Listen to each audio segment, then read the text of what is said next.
৯ জন প্রধান উপদেষ্টা যুক্তরাজ্য সফরে যাচ্ছেন এবং একটা গুঞ্জন চাউর হয়ে গেছে। বেশ কয়েকটি গণমাধ্যমে ওই খবর আসছে প্রশ্নবোধক চিহ্ন দিয়ে যে সেখানে গিয়ে তারেক রহমানের সাথে দেখা হবার বাংলাদেশ থেকে সেই তৎকালীন সরকার তাকে বের করে দেয় এবং রাজনৈতিক আশ্রয় তাকে যুক্তরাজ্য সরকার তাকে রাজনৈতিক আশ্রয়টা প্রদান করেন। তিনি আজও কিন্তু লন্ডনে সেই যে যুক্তরাজ্য সরকারের দেওয়া সেই 2 রুমের বাংলাদেশের বিভিন্ন জায়গায় অনেক আনরেস্টের পিছনে, অনেক অকারেন্সের পেছনে সরাসরি পালিয়ে যাওয়ার শক্তির হাত আছে, ইন্ধন আছে, কিংবা আর্থিক বিনিয়োগ আছে। আচ্ছা, মানে এই পালিয়ে যাওয়ার শক্তি যখন ছিল তখনও তারা থ্রেট ছিল, এখনো তারাই আসলে থ্রেট। আবারও বলি, প্রকাশ্য থ্রেট, অফকোর্স ওটা তো ছিলই। এটা তো গুম কমিশনের রিপোর্ট, আমি নিজে গুম হয়েছি শারমিন, আমার স্বামী সহ। তবু আপনার অভিজ্ঞতাটাকে একটু বলবেন, আপনি আপনার স্বামী সহ গুম হলেন, কিভাবে হলেন, তারপর কি হলো? এবং এই প্রকাশ্য দিবালোকে ওই টোল থেকে আমার হাজব্যান্ডকে আমার গাড়ির পেছনে বসিয়ে প্রথমে সিভিল ড্রেসে, আপনাকে আমি আবারও বলি কতখানি রিস্কি, আপনি দেখেন সিভিল ড্রেসে আমাকে তুলে স্রেফ আপনাকে তুলে যখন নেওয়া হলো, তখন আপনি একটা জিনিস রিয়ালাইজ করবেন শারমিন, যে বাংলাদেশে আপনি সিম্পলি কেউ না। এবং এই অনুভূতিটা কেবল সরকার চাইলেই আপনি নিরাপদ। আমি আবারও বলি, সরকার চাইলেই এখন এই পরিস্থিতির পুরোপুরি পরিবর্তন হয়েছে। প্রভাবশালী ইউটিউবাররা তারা এটা অভিযোগ করছেন যে বিএনপির সাথে আওয়ামী লীগের একটা যোগসূত্র তৈরি হচ্ছে। প্রশ্নই ওঠে না, কোনো ধরনের কোনো সুযোগ নেই। তাদের অপরাধের শাস্তি হওয়ার আগে কিংবা তারা বাংলাদেশে রাজনীতি করার অধিকার পুনর্বার ফিরে পাওয়ার আগে কোনো ধরনের জোট কিংবা কোনো ধরনের নেগোসিয়েশন বা কোনো আলাপ আলোচনায় কিভাবে উড়িয়ে দেয়। আপনারা তো মুক্তিযুদ্ধ বিরোধী শক্তির সাথে জোট করেছেন, যখন নেগোসিয়েশনের দরকার হয়েছে তখন, মানে অতএব দরকারে আপনারা আরো কিছু করতে পারেন কি না? এই নেগোসিয়েশন প্রসেসে গতকালকে যেটা ওনারা মানে আরেকটা নিউজ দিয়েছেন, সেটা হচ্ছে ফিরিয়ে ওই লুট হয়ে যাওয়া অর্থ ফিরিয়ে আনার বিষয়েও কিছু অগ্রগতি তারা আশা করছেন। বাংলাদেশ জাতীয়তাবাদী দলের পক্ষ থেকে এমন কিছু এখনো পর্যন্ত আমার জানা নাই, এবং অফিসিয়ালি কোনো স্টেটমেন্ট এটাতে দেওয়া হয়নি, দেওয়ার সুযোগও সেরকম নাই বলেই আমি মনে করি। দেখুন, এইটা যেহেতু লন্ডনে ভারপ্রাপ্ত চেয়ারম্যান বহুদিন ধরে এক্সাইলে আছেন এবং ইউকেতে মানে লন্ডন শহরেই আছেন, কাজেই এই ধরনের স্পেকুলেশন বা এই ধরনের মানে আলোচনা উঠে আসাটা খুব স্বাভাবিক, এ ধরনের ডিজায়ার থাকাটাও স্বাভাবিক। কিন্তু বাস্তবে মিটিংটা হবে কিনা তেমন কোনো আসলে এইটার ব্যাকএন্ডে কোনো তথ্য আমার কাছে আসলে নাই। আসলে কারো কাছে তাহলে এই তথ্য নাই, হলে হয়তো জানতে পারবো অথবা জানতে নাও পারতে পারি। হ্যাঁ, জানতে নাও পারতে পারে, এটাও সঠিক। তবে প্রধান উপদেষ্টা এই মুহূর্তে আমাদের দেশের সরকার প্রধান, তিনি কোথাও যাবেন, দেখা করবেন, সেটা জানা যাবে না। এমন কিছু হওয়ার প্রয়োজন বা কারণ তো আমি দেখি না। জি, মানে যখন জামায়াতের আমির গিয়েছিলেন দেখা করতে বেগম জিয়ার সাথে লন্ডনে, তখনও সেটি নিয়ে খুব মানে স্পষ্ট করা হয় নাই যে কি আলোচনা হয়েছে, সেটিও আমরা পরে জানতে পেরেছি, মানে ডিরেক্ট জানানোও হয় নাই যে আমাদের দেখা হয়েছে বা বৈঠক হয়েছে। আমি জামাতের আমিরের সাথেও আমার এই অনুষ্ঠানে কথা বলবার সুযোগ হয়েছিল, তাকেও জিজ্ঞাসা করেছিলাম, কিন্তু মানে খোলাসা করেননি কখনই যে আসলে কথাটা কি হয়েছে সেখানে আলোচনা। যাই হোক, আপনি তারেক রহমান দীর্ঘদিন ধরে আপনি বলছিলেন যে লন্ডনেই আছেন, সেখানে আমরা মানে সাংবাদিক ভারপ্রাপ্ত পররাষ্ট্র সচিবকে এই প্রশ্নটিও করছিলেন যে তিনি আসলে কোন স্ট্যাটাসে আছেন। সেই পুরনো প্রশ্নটি এখন আবার সাংবাদিকের মাধ্যমে মানে ভারপ্রাপ্ত পররাষ্ট্র সচিবকে এই প্রশ্ন তিনি করছিলেন। তো ভারপ্রাপ্ত সচিব তখন বললেন যে এই বিষয়ে তিনি জানেন না, লন্ডনের কেউ সম্ভবত এই বিষয়ে বলতে পারবেন। আপনারা কি আমাদের জানাতে পারেন যে আসলে তারেক রহমান কোন তিনি ওখানে রাজনৈতিক আশ্রয়ে গিয়েছিলেন? দেখুন, তিনি রাজনৈতিক আশ্রয় প্রার্থী, তাকে এক্সাইল, তাকে দেশ থেকে বের করে দেওয়া হয়েছিল। ইট ওয়াজ নট আ চয়েস। একটা জিনিস মাথায় রাখতে হবে শারমিন, যে অনেক সময় আমরা শুনি অনেক শব্দ তার সঙ্গে ব্যবহার করা হয়। আপনি খেয়াল করুন যে সাবেক ফ্যাসিবাদী সরকার চলে গেছে, তারা কিন্তু পালিয়ে গেছে। তারা বাংলাদেশ থেকে সব ধরনের সরকারি সুবিধা ব্যবহার করে পার্শ্ববর্তী দেশে পালিয়ে গেছে। ভারপ্রাপ্ত চেয়ারম্যান সম্মানিত জনাব তারেক রহমান, সম্মানিত ভারপ্রাপ্ত চেয়ারম্যানের ক্ষেত্রে মানে বিষয়টা ছিল এন্টায়ারলি ভিন্ন। তাদেরকে বন্দি করে রাখা হয়েছিল, তাদেরকে জোরপূর্বক মুচলেকা নিয়ে দেশ থেকে বের করে দেওয়ার প্রাণপণ চেষ্টা করা হয়েছে। সেই সময় যেটুকু ঘটেছিল, তিনি শেষ পর্যন্ত অনার্ড ছিলেন এবং তাই তিনি কোনো মুচলেকায় সই করেননি। কিন্তু তাকে যখন বের করে দেওয়া হয়, এটা ছিল একেবারে যে এক্সাইল বলে একটা শব্দ আছে, কিংবা বিতাড়িত বাংলাদেশ থেকে সেই তৎকালীন সরকার তাকে বের করে দেয় এবং রাজনৈতিক আশ্রয় তাকে যুক্তরাজ্য সরকার তাকে এই রাজনৈতিক আশ্রয়টা প্রদান করেন। তিনি আজও কিন্তু লন্ডনে সেই যে যুক্তরাজ্য সরকারের দেওয়া সেই 2 রুমের আপনার ওই কি বলে ওই যে রাজনৈতিক আশ্রয় যারা পান তাদের বিশেষ আপনার এক ধরনের অ্যাপার্টমেন্ট আছে, তিনি কিন্তু আজও সেই অ্যাপার্টমেন্টেই আছেন। সেই রাজনৈতিক আশ্রয়ে রাজনৈতিক শরণার্থী হিসেবেই আছেন তিনি। কিন্তু তার কিন্তু কোনো বাংলাদেশ সরকার তার যেহেতু পাসপোর্টটা হল্ট করেছিল, উনি কিন্তু কোনো পাসপোর্ট নেননি। তিনি কিন্তু ওই যে হল্টেড একটা পাসপোর্ট, মানে তার যে জাতীয় পরিচয়, মানে বিদেশে তোরা passport is your only identity, বাংলাদেশের ভেতরে আপনার আইডি হচ্ছে আপনার ভোটার আইডি বা ন্যাশনাল আইডি, এটা তো আর বাইরে কাজ করে না। বাইরে তো your passport is your international ID, owner international আইডিটা হল্ট করা আছে এবং সম্ভবত এটা এখন প্রসেসে আছে কিংবা কাজ চলছে, এইটার আপডেটটা আমার জানা নাই। কিন্তু তিনি কিন্তু ওই যে রাজনৈতিক শরণার্থী হিসেবে আছেন। এটা নিয়েও আমরা নানা ধরনের কথা শুনি, এই জন্য আমি খুশি হয়েছি আপনি প্রসঙ্গটা তুলেছেন। এটা সকলের ক্লিয়ার হওয়া দরকার। আমাদের সৌভাগ্য যে সম্মানিত ভারপ্রাপ্ত চেয়ারম্যানের স্ত্রী একজন অত্যন্ত দক্ষ এবং একজন অত্যন্ত নামকরা মানে cardiologist, cardiac surgeon to be exact. ফলে তিনি কিন্তু ওখানে অত্যন্ত ভালো একটা তার সরকারি জব আছে এবং সেটাতে তার কিন্তু আর্নিং খুব ভালো। তিনি চাইলে কিন্তু অন্যদিকে মুভ করতে পারতেন, কিন্তু সম্মানিত ভারপ্রাপ্ত চেয়ারম্যান সেটা করেননি। তিনি ওই 2 রুমের অ্যাপার্টমেন্টেই সে রাজনৈতিক শরণার্থী পরিচয় ওখানে বসে এতদিন ধরে আছেন, শুধুমাত্র এই দেশে মানে তার উপযুক্ত সম্মানের সাথে ফিরে আসেন। এজন্যই কি তাহলে মাহমুদা হাবিবা যে তিনি তাকে খুব সেখান থেকে বিদেশে সফর করছেন, সেখান থেকে আর কি অন্য কোনো দেশে যাচ্ছেন এরকম কিছু দেখা যায় না? এমনকি যুক্তরাষ্ট্রে যে ন্যাশনাল প্রেয়ার ব্রেকফাস্ট নামের একটা আয়োজন হলো, তখন তারেক রহমান সহ সিনিয়র বিএনপি নেতাদের কয়েকজনকে দাওয়াত করা হলো। যদিও প্রথমে বলা হয়েছিল ট্রাম্পের দাওয়াত, একটা বিভ্রান্তি হলো, পরে বলা হলো না এটি ন্যাশনাল প্রেয়ার ব্রেকফাস্টের। সেখানে তিনি যে গেলেন না, এটি কি আসলে এই কারণে যে তিনি পলিটিক্যাল অ্যাসাইলাম বা রাজনৈতিক আশ্রয়ে আছেন সেখান থেকে, এটি কি কোনো কারণ? অবশ্যই, কারণ তিনি কেবলমাত্র আপনি যদি খেয়াল করেন তিনি শুধুমাত্র মানে পবিত্র হজের জন্য যে কয়েকবার এসেছেন, তার একমাত্র ভিজিট হচ্ছে এই আপনার পিলগ্রিম ভিজিট, হ্যাঁ, হোলি পিলগ্রিম যে মানে পবিত্র হজের যে ভিজিটটা, এটা ছাড়া তিনি আর কোনো দেশে কোথাও কখনো যাননি। আমি বিশ্বাস করি তার প্রথম সফর মানে পাসপোর্ট সহ বাংলাদেশেই হবে, এবং এইটা আমার ব্যক্তিগতভাবে, আমাদের না সবারই। আপনি বলছিলেন যে পাসপোর্টের স্ট্যাটাসটা কি সেটি এখন আপনি জানেন না, কিন্তু তিনি দেশে স্ট্যাটাসটা হল্ট করা ছিল, মানে সাবেক সরকার করেছিল, কিন্তু এই সরকারের আমলে যেহেতু তার মামলাগুলো সবই প্রতিটা দিয়ে তিনি খালাস পেয়েছেন, আর কোনো আইনগত রিজনই নাই যে তার পাসপোর্টটা হল্ট করা বা রিনিউ করা হবে না। আমি ব্যক্তিগতভাবে আমি মনে করি যে এটা নিঃসন্দেহে এটার কাজও সম্পন্ন হয়েছে। তার পাসপোর্টটা বাংলাদেশি। তাহলে তিনি কেন ফিরছেন না মাহমুদা হাবিবা? এইটা অনেক জিজ্ঞাসিত, আপনারা নিশ্চয়ই অনেকবারই প্রশ্নের মুখে পড়েছেন। অবশ্যই এটা অনেক ধরনের জিজ্ঞাসা আছে, নিঃসন্দেহে নানা ধরনের জটিলতা এই ক্ষেত্রে প্রথম দিকে ছিল। আইনগত জটিলতা কাটিয়ে ওঠার পরেও কিছু মানে সেফটি এবং আদারওয়াইজ কিছু মানে সুনির্দিষ্ট প্রিকশন বিএনপি নিয়েছে এই ক্ষেত্রে। আমরা চাইলেই তাকে বা হয়তো এখন তিনি চেষ্টা করলে, এখন বা 1-2 মাসের মধ্যে খুব চেষ্টা করলে হয়তো মানে প্রসেসটা ওকে হয়ে গেলে উনি ঢুকতে পারতেন, কিন্তু বাস্তবতা হলো যে বাংলাদেশ জাতীয়তাবাদী দল extremely concern about his safety. এই জিনিসটা আপনি যদি কিছুদিন আগে দেখেন, আসলে সব কথা, রাজনীতির সব খেলা কিংবা রাজনীতির সব পরিকল্পনা কখনোই কিন্তু প্রকাশ্যে আসে না শারমিন। হ্যাঁ, মানে এমন অনেক ঘটনা ঘটে বা এমন অনেক ধরনের সিচুয়েশন ডেভেলপ করে, যেই সিচুয়েশন গুলো আসলে আমার মনে হয় না কখনো আমরা কোনোদিন টক শোতে ডিসকাসও করতে পারবো। বাট ইন রিয়েল, সম্মানিত ভারপ্রাপ্ত চেয়ারম্যানের ওভারঅল সেফটি এবং বেস্ট টাইম হিসেবে আমরা যেটা মনে করি, অলরেডি গতকালকে আমির খসরু মাহমুদ চৌধুরী একটা হিসাব দিয়েছেন, ব্যক্তিগতভাবে এখন থেকে 90 দিন বা 100 দিন এরকম 3 মাস বা 3.5 মাসের মধ্যে আমরা তাকে বাংলাদেশে আশা করছি। মানে 3-3.5 মাসের মধ্যে তার যে নিরাপত্তা সংখ্যার কথা আপনারা বলছেন সেটি চলে যাবে, কেটে যাবে। জি জি, এবং এখানে definitely he has huge security, he had very huge security risk. Bangladesh জাতীয়তাবাদী দল এই মুহূর্তে মানে যেই পজিশনে আছে, তাকে ব্যক্তিগতভাবে কতটুকু সিকিউরিটি, মানে আমি বলতে চাইছি অফিসিয়াল সিকিউরিটি প্রোভাইড করা যাবে, সেটা একটা প্রশ্ন আছে। দ্বিতীয়ত, অন্তর্বর্তীকালীন সরকার নিজেও অনেক ধরনের মানে ইস্যু নিয়ে টালমাটাল অবস্থায় আছেন, কাজেই তাদের কাছ থেকেও তারা অবশ্যই অনেক বিষয়ই আমাদের প্রত্যাশিত মানে আমরা যেগুলো আহ্বান জানিয়েছি সেগুলোতে তারা প্রত্যাশিত সাড়া দিয়েছেন, অনেকগুলোতে তাদের সম্ভব হয়ে ওঠেনি। ফলে আমাদেরও অনেক মানে প্রিকশনের যে মেজার সেগুলো নিতে হয়েছে। কিন্তু এই নিরাপত্তা হুমকিটা কে বা কারা বা কিরকম নিরাপত্তা হুমকি তার জন্য?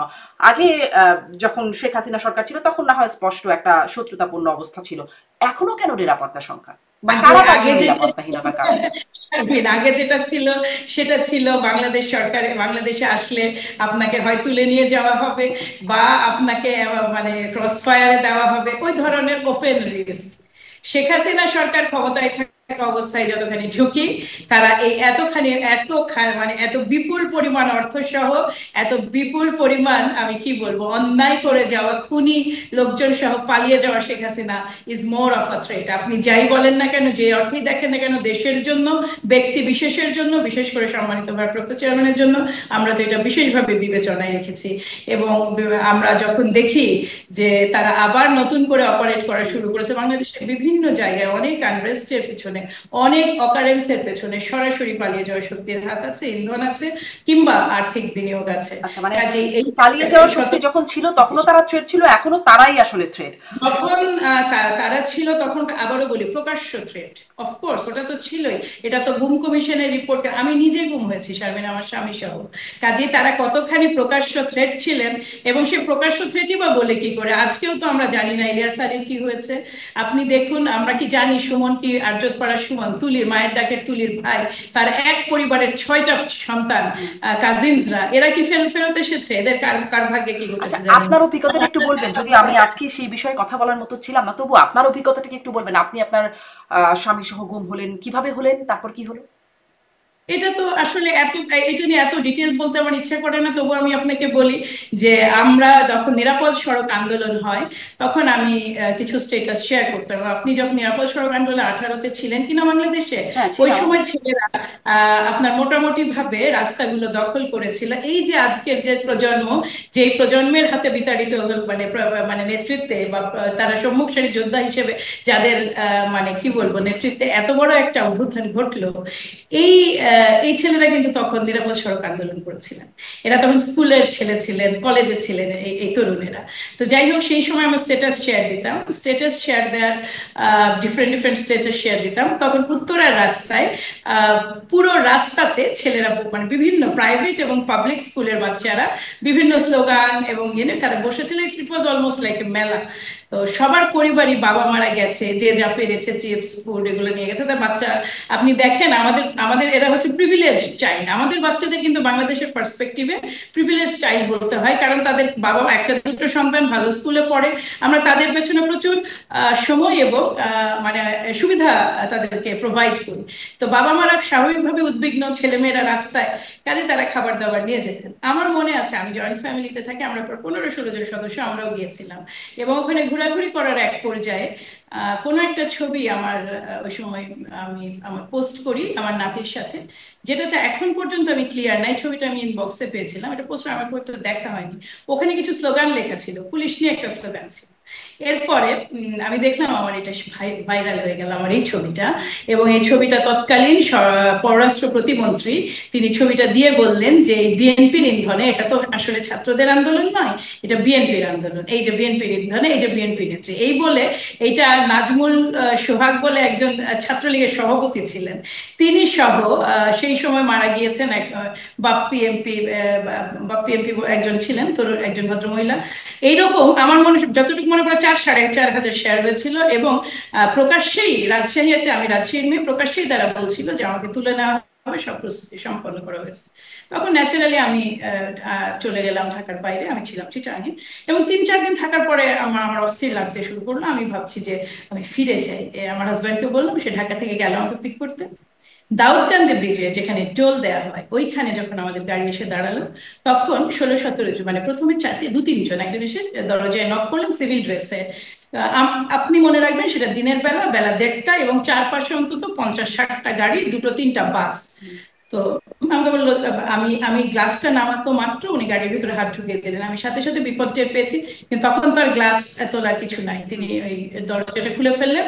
আমি নামলাম, নেমে আমি তো বুঝে গেছি যে আমাকে অ্যারেস্ট করা হচ্ছে। আমার তখনও ধারণা দিস ইজ অ্যান অ্যারেস্ট। আমি বললাম, আপনার কাছে কি ওয়ারেন্ট আছে? আপনি আপনি আপনি আপনার কাছে কি ওয়ারেন্ট আছে? আমি বারবার, এবং আই ওয়াজ ভেরি লাউড, আমি ইন্টেনশনালি লাউড হচ্ছিলাম যেন বাসের এবং আশেপাশের লোকজন শুনতে পায়, কারণ তখন প্রতিদিন তুলে নিয়ে যাওয়ার ঘটনা আমরা শুনছিলাম। সো আমি যখন বলেছি তখন অনেকেই একটু উৎসুক হওয়ার চেষ্টা করলেন। তখন ওই যে তারা তাদের শার্টের কোমরে গোজা ছিল রাইফেল, মানে সরি, পিস্তল, তার শার্টটা জাস্ট একটু তুললেন। তো এই পিস্তল দেখার পরে আর কেউ নড়লও না, এবং এই প্রকাশ্য দিবালোকে ওই টোল থেকে আমার হাজব্যান্ডকে আমার গাড়ির পেছনে বসিয়ে প্রথমে সিভিল ড্রেসে, আপনাকে আমি আবারও বলি কতখানি রিস্কি, আপনি দেখেন সিভিল ড্রেসে আমাকে তুলে দাউদকান্দিতে এক্সপিড বলে একটা ইয়ে আছে আপনার সিএনজি স্ট্যান্ড আছে, ওখানে রাখা হলো। পরে র্যাব আসলো, র্যাব চিটাং র্যাবটাকে কত বলে আমি জানি না, 7 হয়তো 7, ওনার হাতে ট্রান্সফার করা হলো। এই র্যাব আবার আমাকে ট্রান্সফার করলো হচ্ছে র্যাব নারায়ণগঞ্জ, যেটা র্যাব 11 তার কাছে। সে এটা টোটাল অপারেশনে মোট 4টা করে, এক এক র্যাবের 4টা করে গাড়ি, মানে আমার 3টা র্যাব এখানে ইনভলভ ছিল, চিটাং র্যাব, নারায়ণগঞ্জে, এবং ফাইনালি আমাকে নেওয়া হয় র্যাব 4-এ। এই 12টা গাড়ি দেখেন রাজনৈতিক একটা আটকের জন্য, হ্যাঁ।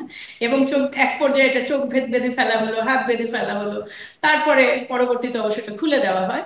ইনারা কেউ আমাদের সাথে সরাসরি অসদাচরণ করেননি, বরং বলছেন কি করলেন, কেন করলেন, কি দরকার ছিল ফেসবুকে পোস্ট করার, আপনাদের দেখে তো ভদ্রলোকই লাগছে, কি কি দাঁড়াবে আপনাদের, সে ধরনের কথোপকথন, কিছু সহানুভূতিও তারা জানালেন। র্যাব 4-এ আমি ছিলাম, সেইখানে ওই ওই অভিজ্ঞতা ভালো নয় শারমিন আমার, এবং এখনো আমি ওটা নিয়ে ট্রমাটাইজ। কোনো নির্যাতনের সরাসরি নির্যাতনের শিকার আমি হইনি, কিন্তু যেহেতু আমি পরিবারের সাথে কন্ট্যাক্ট করতে পারিনি কোনোভাবে, কোনো ওয়ারেন্ট ছিল না আমার নামে, সো আই ওয়াজ ভেরি স্ক্যার্ড, এবং আমি বারবার অনুরোধ করেছিলাম যে আমার হাজব্যান্ড নন পলিটিক্যাল, ওনাকে কাইন্ডলি ছেড়ে দেন, কিন্তু তারা ছাড়েন। এবং আমাকে কত মনে পড়ছে না, কয়েক ঘন্টা পরে, 40-48 ঘন্টা পরে আমাকে রিলিজ করা হয়। সেটাও হচ্ছে ওনারা অসংখ্য কাগজে আমার দস্তখত নিয়েছিলেন, সম্ভবত 25টা-30টা পেপারে আমি দস্তখত করি, এবং আমার আশেপাশের সমস্ত মানুষ যাদের সাথে আমার টেলিফোন কন্ট্যাক্টস হয় তাদের ডিটেলস, তো এগুলো সব মুচলেখা দিয়ে বেরিয়ে আসি। এরপরে প্রতি সপ্তাহে হাজিরা দিতে হতো। আমি খুব সৌভাগ্যবানদের একজন, আমি ফিরে আসতে পেরেছি।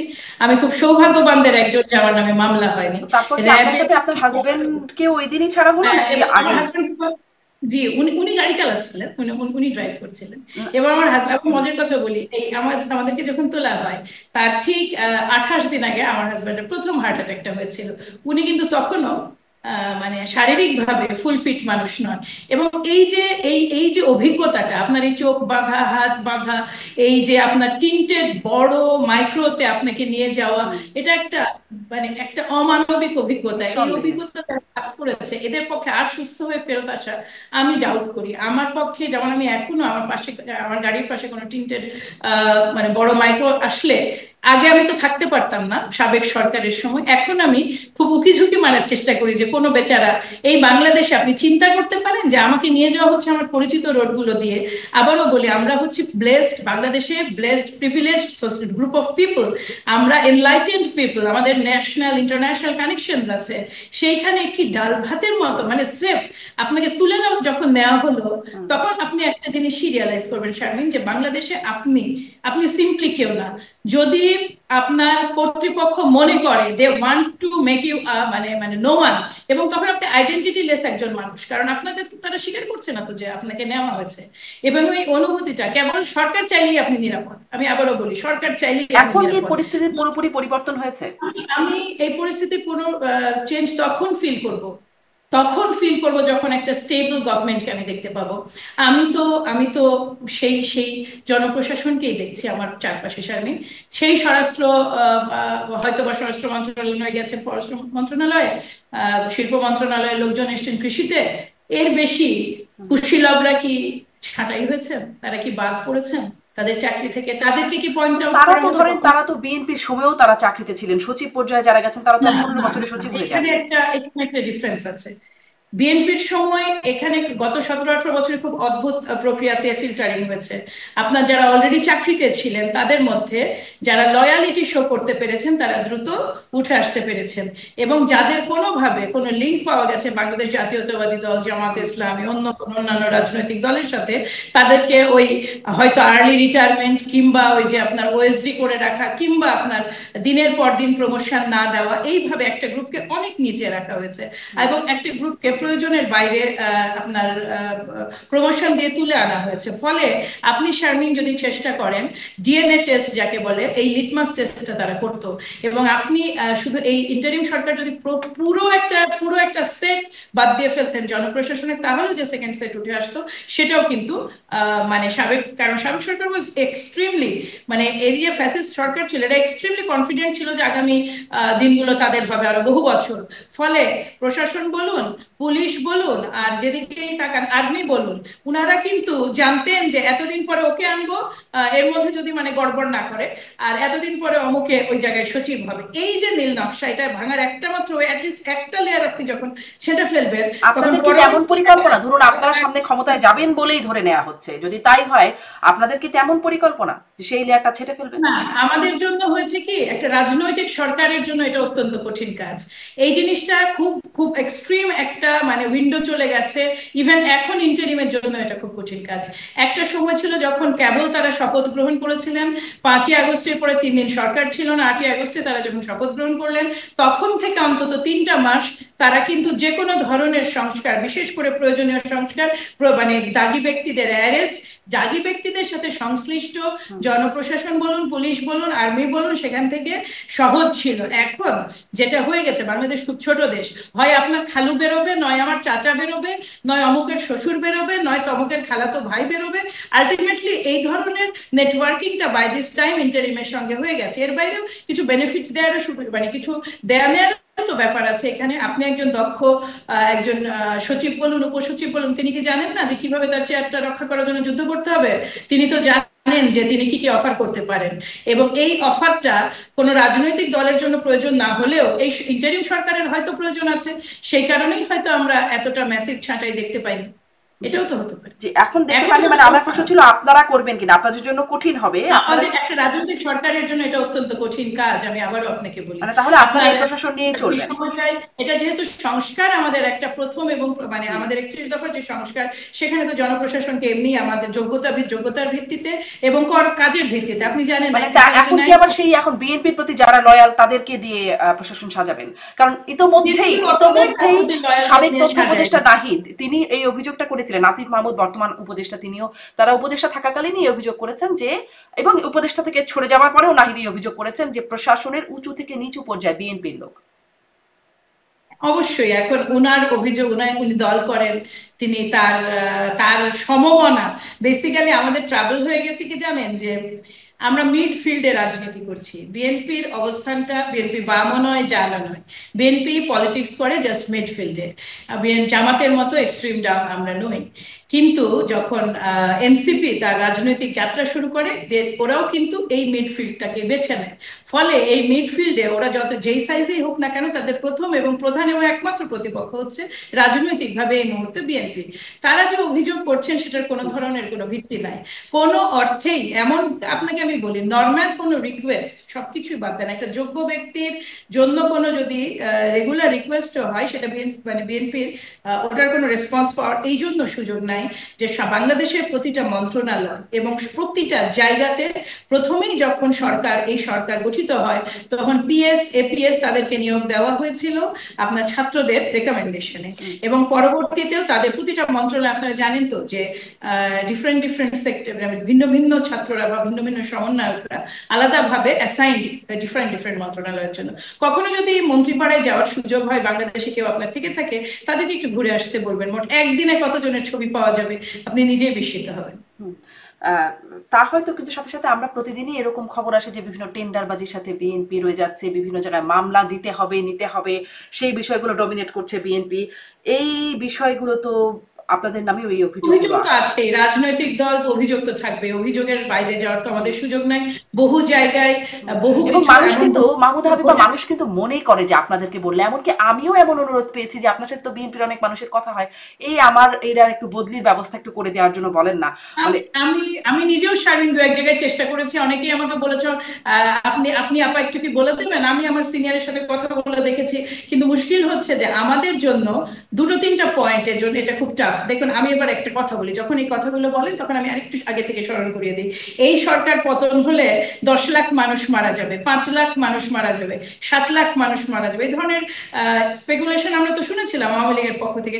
আপনি কি দৃশ্যমান বা চোখে পড়ার মতো এই ধরনের মানে দুটা চারটা, বিএনপি একটা বৃহৎ দল, অলমোস্ট আমাদের কর্মী এবং আমাদের সমর্থক মিলে একবারে কোর, আমাদের মানে একবারে ডাটাবেজেই 1.5 থেকে 2 কোটি লোক আছে। এর বাইরে তো আমরা বিএনপি মানে তার কোনো পদ নাই, কিছু না, আমরা তো আজীবন বিএনপি করি, আমার বাবা বিএনপি, আমার ভাই বিএনপি, এই নব্য সময়ে এমন মানুষের তো অভাব নাই। সব মিলিয়ে এই 6.5 কোটি লোককে একটা শৃঙ্খলার মধ্যে রাখা ইজ নট ইজি। কিন্তু বিএনপি প্রথম থেকে, আমরা কিন্তু প্রথম থেকে প্রতিটা অভিযোগ মানে বিশেষভাবে খতিয়ে দেখেছি। দেখুন আমি কালকে গত রাতে ওই টকশোতে বলেছিলাম 4300 বা অলমোস্ট 4400 লোকের বিরুদ্ধে এখনো প্রতিনিয়ত ব্যবস্থা নেওয়া হচ্ছে। আগে এটা পাবলিক হতো, এখন এটা পাবলিক হয় না, কারণ হচ্ছে এভরিডে এটা যেহেতু মোরলেস 2-4-10 দিনে এরকম 8টা-10টা ঘটনা ঘটছে। এর বাইরে আপনার আমরা কিন্তু স্থায়ী বহিষ্কার আছে, আমরা কিন্তু এত পরিষ্কার এত ব্যবস্থা নিচ্ছে, তারপরে কোনোভাবেই লাগাম টানা যাচ্ছে না, প্রতিদিন খবর এসে যাচ্ছে। এখানে আমি ওই কথাটাই আসি। এইবার আসুন সেকেন্ড পার্ট, এটা হচ্ছে একটা পার্ট। আপনি একটা দল দেখাতে পারেন, সেটা জামাত ইসলামী বলুন কিংবা এনসিপি বলুন, যে তারা তাদের কোন সদস্যের বিরুদ্ধে দায় স্বীকার করে ব্যবস্থা নিয়েছে, বহিষ্কার করেছে কিংবা মামলা করেছে। বিএনপি করেছে তো। এবং আমি আপনাকে স্মরণ করিয়ে দেই, এই যে একজন ভদ্রমহিলাকে, একটা তরুণীকে লাথি মারার অপরাধে যে জামাত ইসলামের কর্মীকে আপনার অ্যারেস্ট করা হয়েছিল গতকাল, একদিন মানে সম্ভবত 2 দিন মাত্র, এই 2 দিনের জেলের পরে তাকে ফুলের মালা দিয়ে তারা বরণ করেছে। আপনি একবার কল্পনা করতে পারেন? আমি আমি এইটাতে আমি দুটো বিষয়ে মর্মাহত। প্রথমত তার রিমান্ড প্রয়োজন ছিল, তাকে বুঝতে হতো যে নারী নারী সে যেই যে মতেরই মানে সমর্থক হোক না, নারী হোক পুরুষ হোক, কিন্তু বিশেষ করে আমি নারীর প্রশ্নে এই জন্য আসি, বাংলাদেশ এই মুহূর্তে নারীদের জন্য আগের চেয়ে অনেক অনিরাপদ। এইটা কিন্তু অনিরাপদ করে তোলার পেছনে যারা কুশীলব, এরাও তাদের একজন। এই যে ধরেন আপনার অসংখ্য তৌহিদি জনতার নানা জায়গায় বহিঃপ্রকাশ, এর পাশাপাশি যখন এই জামিনটা হলো, এই জামিনটা হয় কিভাবে? ফার্স্ট অফ অল কেন আমরা কি, আপনি কি দেখেননি দিনের পর দিন বিএনপি করার অপরাধে 121 দিন 122 দিন আমরা রিমান্ড খেটেছি, এবং শারীরিক নির্যাতনের কথা আমি বাদই দিলাম, কিন্তু এইটা কি একটা সুযোগ ছিল না সরকারের কাছে, শিক্ষা বিচার ব্যবস্থার কাছে, বা বিচারিক কার্যক্রম যারা পরিচালনা করেন তারা কি এটার একটা ব্যবস্থা নিতে পারতেন না? আমার এই প্রশ্নটা খুব জাগে যে আসলে কি মানে এই সিদ্ধান্তটা বিচার বিভাগের হাতেই আসলে, যে তার জামিন কার হবে আর কার হবে না, এটা কি বিচার বিভাগের হাতের সিদ্ধান্ত বলে আমরা আশা করতে চাই। এই জন্য যে বিচার বিভাগ 2-4টা বিষয়ে আমরা তো দেখলাম যে মোটামুটি ভাবে, দেখুন তারা ফেয়ার ওয়েতে এই রায়টা দিতে পারেন কিনা সেটা এক প্রশ্ন। তারা হয়তো দিয়েছেন, কারণ আইনের রায় নিয়ে আমার এখানে কথা বলার সুযোগ নেই, কন্ডেম অফ কোর্ট হবে। কিন্তু আপনি, আমার প্রশ্নটা হচ্ছে যে এই যে ফুলের মালা দিয়ে আপনি এত বড় দুর্বৃত্ত কিভাবে বরণ করলেন? মানে ও ফুলের মালা মানে যে মানুষটি একটা নারী, আপনি তো ছবিটা ওদের ভিডিওটা দেখেছেন, তাকে পেছন থেকে লাথি মারা হয়েছে, প্রথমত কাপুরুষ, দ্বিতীয় মানে আর তার আচরণটা অত্যন্ত নিন্দন, মানে অত্যন্ত কি আমার ঘৃণা জানানো। নিঃসন্দেহে। এবং এই জায়গাটায় এই যখন ফুলের মালা দিয়ে বরণ করে দলকে এটার দায় বহন করতে হয়, এই দায়টা কখনো অন্য কোনো দল বহন করেনি। আপনি খেয়াল করে দেখেন, আপনি সমন্বয়কদের একটা চিঠি আমরা দেখলাম ফেসবুকে পাবলিক হয়েছে, যে বিভিন্ন উপজেলায় তারা ইউএনওকে চিঠি দিয়েছে যে কোরবানি ঈদ উপলক্ষে যারা দুর্গত বা এদের আর্থিক ফান্ডিং এর জন্য, পরিচয় কি? পরিচয় সমন্বয়। এই যে ওপেন এই বিষয়গুলো, আপনি কিন্তু এগুলো নিয়ে নিউজটা কম দেখবেন। এইবার আমি আরেকটা বিষয় বলতে চাইছিলাম বিএনপির নানা বিষয় নিয়ে। এই জায়গাটা হচ্ছে গণমাধ্যমের এক ধরনের আচরণ, মানে বিশেষ এক ধরনের আচরণের আমরা শিকার, কিংবা আপনি বলতে পারেন পক্ষপাতিত্বের শিকার। এমন বহু ঘটনা গণমাধ্যম কেন করছে? গণমাধ্যমের শীর্ষ ব্যক্তিত্বে তো এখনো বিএনপির লোকেরা চলে এসেছে, বা অন্তত বিএনপির মতাবলম্বী বলেই। শীর্ষ ব্যক্তিত্ব, ওই যে আবারও ফিরে আসি জনপ্রশাসনের কথায়, আপনি সামনের মানুষদেরকে পেছনে নিলেন আর পেছনের মানুষগুলোকে সামনে আনলেন, তার মানে কি পেছনের লোকগুলোকে আপনি অকার্যকর করেছেন? তার আগে আপনি গতকাল একটা সম্পূর্ণ ভিত্তিহীন নিউজকে বেস করে যে অকার্যকর তো হয়েইছে গণমাধ্যমের, মানে আমি মনে করি না বেশিরভাগ গণমাধ্যমের মানুষই নাই আর। না না, আমি গণমাধ্যমকে দোষারোপ করছি না, আমি বলতে চাইছি যে একটা সিস্টেম মানুষকে নষ্ট করে, একটা সিস্টেম প্রতিষ্ঠানকে নষ্ট করে, একটা সিস্টেম বা মানুষের বিহেভিয়ারাল চেঞ্জ নিয়ে আসে। গণমাধ্যমের যে কাহিনী বানানোর বিহেভিয়ারাল যে প্র্যাকটিস, ওটা থেকে বেরিয়ে আসতে বহু সময় লাগবে। আপনার এই কাহিনী বানানোর প্র্যাকটিস প্রসঙ্গে একটা কথা বলি, ফেনী কিংবা ওই জায়গায় আমার এখন মনে পড়ছে না এক্সাক্ট কোন ইয়েতে গণধর্ষণের একটা খবর আসলো, যে বিএনপি নেতা এটা করেছে। আমরা যখন এটা খোঁজ নিতে শুরু করলাম, সে কোনো পদ তো মানে তার তো কোনো পদ নাই, সে কিছুদিন আগ পর্যন্ত পর্যন্ত সমর্থক হিসেবেও চিহ্নিত ছিল না। যখনই কেউ কোথাও আটকে যায় সে প্রথমেই দাবি করে আমি বিএনপির লোক। সে আশা করে যে এটাতে হয়তো সে বেনিফিট পাবে, কিংবা ক্ষেত্র বিশেষে এমনও হয় যে আপনার হেডলাইনে আছে বিএনপি, আপনি যখন পুরো নিউজটা পড়বেন সেখানে কোনো বিএনপি শব্দটা নাই। আমরা এটা মেনে নিয়েছি, আমরা সর্বোচ্চ যতগুলো আমরা চোখে পড়ে আমরা তাদেরকে প্রতিবাদ জানাই। ওনারাও হয়তো সেগুলো মানে মানে এগুলো কারেক্ট করে পত্রপত্রিকায় দেন, কিন্তু অপসংবাদগুলো যত দ্রুত ছড়ায় তাদের এই মানে কি বলে, তাদের যে এটা মানে এটা নতুন করে তারা আবার এডিট করে বা আবার জানান যে এটা সঠিক তথ্য নয়, তো সেটা তো সেভাবে ছড়ায় না। আপনার যদি আজকে আমার একজন এনসিপি নেতার সাথে কথা হচ্ছিল, তিনি বলছিলেন গণমাধ্যম এনসিপির প্রতি বিমাতা সুলভ আচরণ করে। গণমাধ্যম যে কার প্রতি ভালো আচরণ করছে সেটি আসলে এনসিপির প্রতি বিমাতা সুলভ আচরণ নয়, আমি মনে করি প্রতিটা রাজনৈতিক দলেরই খুব স্ট্রং স্ক্রুটিনির আওতায় আসা উচিত। আমি মিথ্যা সংবাদের পক্ষে নই, কিন্তু আমি একেবারে ক্লিন চিট দেওয়ার পক্ষেও নই। আপনি যদি আমাকে সারাক্ষণ নজরদারি না করেন আমার ভীতির পয়েন্টটা কোথায়? আমি তো বেপরোয়া খুব স্বাভাবিকভাবেই হয়ে উঠবো। গণমাধ্যমকে কেন আধুনিক বিশ্বে ডেমোক্রেসির একটা স্তম্ভ বলা হয়, কিংবা ইন্টেলেকচুয়ালদের, কারণ হচ্ছে তারা সেই রোলটা প্লে করে যেটা চেক অ্যান্ড ব্যালেন্সকে অনেক বেশি অনেক বেশি স্ট্রং করে। আর সেইখানে গণমাধ্যমের এই রোলটা আমরা যখন আশা করি বাংলাদেশে, তখন হতাশ হতে হয়। তো কারণ অনেক বিষয় এনসিপি যেটা বলছে, এনসিপির বলুন নতুন রাজনৈতিক দল তো এখন হচ্ছে আমরা পাতলা, যে কোনো সমালোচনায় গায়ে লেগে যায়। তারাও ওভার দ্য টাইম শিখে যাবে যে একটা সময় ছিল আপনি যা খুশি করতে পারতেন, আপনি লেট নাইটে যে কারোর সাথে খুশি বসতে পারতেন। ওই সুবর্ণ যুগ, রাজনীতির ওই স্বর্ণ যুগ আমরা আর কখনোই পাবো না। এখন আপনি প্রতি মুহূর্তে হয় সিসিটিভির আওতায়, নয় কারো না কারো ফোনের ক্যামেরার আওতায়। এই ভয়টা প্রতিটা রাজনীতিবিদকে করতে হবে। এইটা যদি ভয়টা থাকে না শারমিন, অনেক কিছু বেটার হবে যদি গণমাধ্যম তার দায়িত্বে। খুব বেশি ভয় থাকে, ভয় খুব বেশি থাকে বলে মনে হয় না। যাই হোক, এই বিষয়টা থেকে একটু আরেকটা জায়গায় আসি যে আমরা শুনছিলাম বেগম জিয়া দেশে ফিরলে, তিনি লন্ডনে চিকিৎসারত ছিলেন, দেশে ফিরলে খুব ভাইব্রেন্ট হয়ে উঠবে বিএনপির রাজনীতি। হলো কি, মানে বিশেষ কোন ইম্প্যাক্ট পড়েছে তিনি দেশে ফেরায়? প্রথমত আমাদের সম্মানিত দেশনেত্রী বেগম খালেদা জিয়া দেশে ফিরেছেন এবং একটা চিকিৎসা নিয়ে আগের চেয়ে অনেক বেটার হয়ে, এই সংবাদটা তো ইটসেলফ বিএনপির জন্য অনেক অনেক বেশি উদ্দীপক একটা সংবাদ। ভাইব্রান্ট বলতে আপনি যদি মেইন করে থাকেন সাংগঠনিক কার্যক্রমে ভাইব্রান্ট হয়ে উঠবে, ভাইব্রান্ট কার্যক্রম তো আমরা করেই যাচ্ছি। সম্মানিত ভারপ্রাপ্ত চেয়ারম্যান যখন থেকে একেবারে আমি বলবো যে দেশের বাইরে আছেন, তারপরে কিছুদিন হয়তো উনি সময় নিয়েছেন, 1 বা 2 বছর, তারপর থেকে উনি সাংগঠনিক কাজগুলোতে মোটামুটি ভাবে তার দায়িত্ব নেওয়া শুরু করেন। তখনও পর্যন্ত আমাদের সম্মানিত দেশনেত্রী ফাংশন করতেন এবং physically and otherwise it was easy for her. কিন্তু পরবর্তীতে বাংলাদেশে অবস্থান করে রাজনীতিটাকে পরিচালনা করা অত্যন্ত টাফ হয়ে গেল তার জন্য। এমনকি এমন একটা সময় ছিল, আপনাদের মনে থাকার কথা, 16, 17, 18 এই সময়গুলোতে তার সাথে সুনির্দিষ্টভাবে কারা কারা দেখা করবে, এই এই এই বিষয়টা জেলে যাওয়ার আগের কথা বলছি, সেটাও কিন্তু মনিটর করা হতো। কোনো না কোনো ভাবে তিনি গৃহবন্দী ছিলেন।